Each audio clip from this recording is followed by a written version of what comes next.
Assalamualaikum warahmatullahi wabarakatuh. Hai guys, apa kabarnya anak-anak ibu? Kita bertemu lagi di channel ini.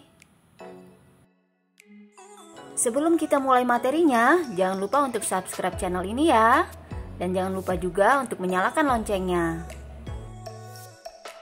Baik, pada video sebelumnya, kemarin kita sudah bahas tentang kehidupan manusia pada masa praaksara, periodisasi berdasarkan geologi dan arkeologi. Nah, pada video ini kita akan lanjutkan periodisasi berdasarkan perkembangan kehidupan.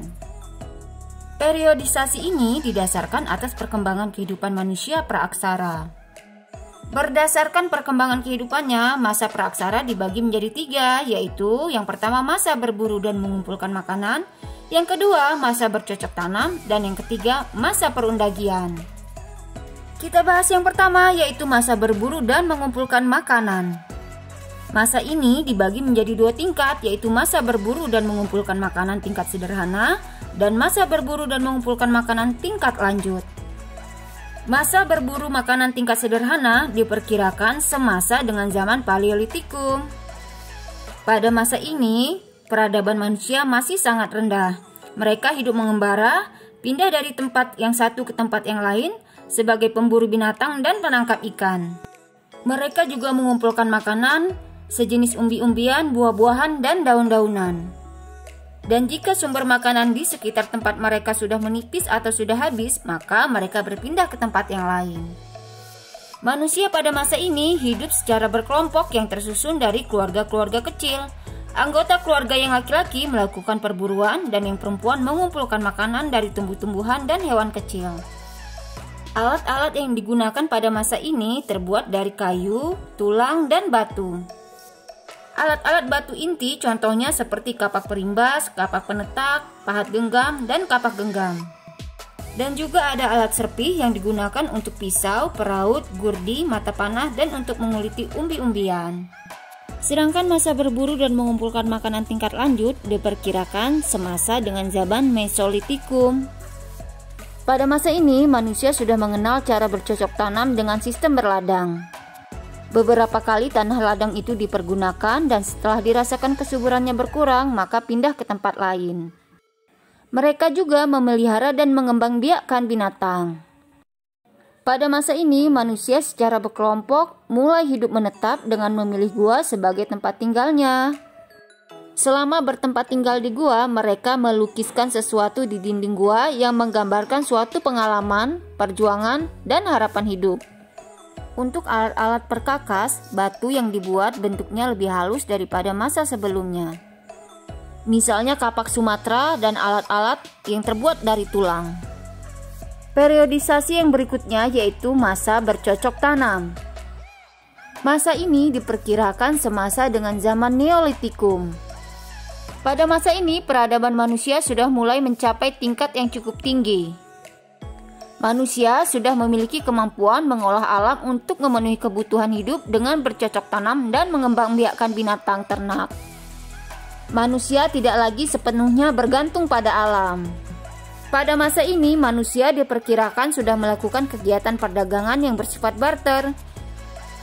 Manusia pada masa ini sudah mulai hidup menetap di suatu tempat secara berkelompok dan membentuk masyarakat perkampungan. Perkampungannya terdiri atas tempat tinggal sederhana yang didiami oleh beberapa keluarga dan dipimpin oleh kepala suku. Dan pada masa ini, manusia semakin mahir membuat berbagai alat-alat atau perkakas. Alat-alat yang dihasilkan sudah dibuat halus dan fungsinya beraneka ragam. Di antaranya yaitu kapak persegi, kapak lonjong, gerabah, alat pemukul kulit kayu, perhiasan berupa gelang dari batu dan kulit kerang. Dan pada masa ini pula sudah mulai dikenal adanya kepercayaan terhadap roh nenek moyang. Sehingga pada masa ini berkembang pula tradisi pendirian bangunan-bangunan megalitik, yaitu bangunan besar yang terbuat dari batu yang fungsinya sebagai tempat pemujaan terhadap roh nenek moyang. Periodisasi yang ketiga yaitu masa perundagian. Masa perundagian merupakan akhir masa praaksara di Indonesia. Kata perundagian berasal dari bahasa Bali, yaitu undagi yang artinya seorang atau sekelompok orang atau segolongan orang yang mempunyai kepandaian atau keterampilan jenis usaha tertentu. Misalnya pembuat gerabah, pembuat perhiasan, atau pembuat sampan. Masa ini diperkirakan semasa dengan zaman perunggu.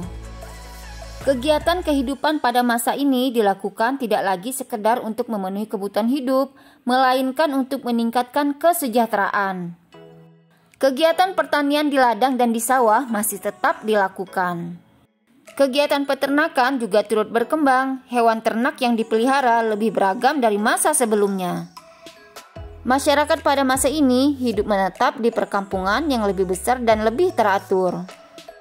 Masyarakat tersusun dalam kelompok yang beragam, ada kelompok petani, pedagang, ada pula kelompok undagi.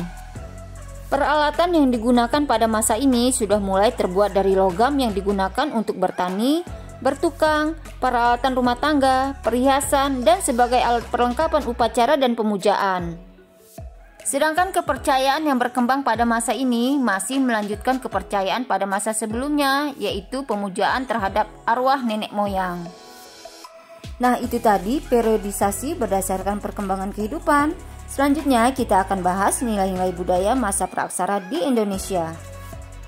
Belajar dari kehidupan manusia pada masa praaksara, maka terdapat nilai-nilai budaya dan tradisi yang dapat kita ambil sebagai pelajaran dan suri tauladan.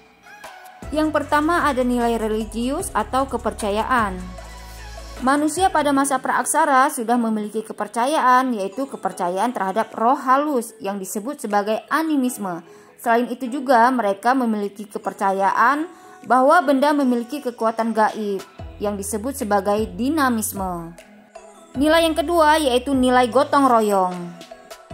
Masyarakat praaksara hidup secara berkelompok, mereka bergotong royong untuk kepentingan bersama. Selanjutnya yaitu nilai musyawarah. Dalam kehidupan berkelompok, masyarakat praaksara telah mengembangkan nilai musyawarah. Hal ini terlihat dalam pemilihan ketua suku. Selanjutnya yaitu nilai keadilan. Nilai keadilan sudah diterapkan dalam kehidupan masyarakat praaksara, yaitu adanya pembagian tugas sesuai dengan kemampuan dan keahliannya. Selanjutnya yaitu tradisi bercocok tanam. Salah satu cara yang dilakukan oleh masyarakat praaksara untuk memenuhi kebutuhan hidup adalah dengan bercocok tanam. Dan berikutnya yaitu tradisi bahari atau pelayaran. Masyarakat praaksara telah mengenal ilmu astronomi. Ilmu ini sangat membantu pada saat mereka berlayar dari pulau ke pulau dengan memakai perahu yang sangat sederhana. Perahu-perahu cadik merupakan bentuk yang paling umum dikenal pada waktu itu. Perahu bercadik adalah perahu yang kanan kirinya dipasang alat dari bambu dan kayu agar perahunya tidak mudah oleng. Selain sebagai sarana lalu lintas sungai dan laut, perahu ini juga berperan sebagai alat penyebaran budaya. Oke, itu tadi materi kita tentang periodisasi berdasarkan perkembangan kehidupan serta nilai-nilai budaya masa praaksara di Indonesia. Terima kasih sudah menyimak. Assalamualaikum.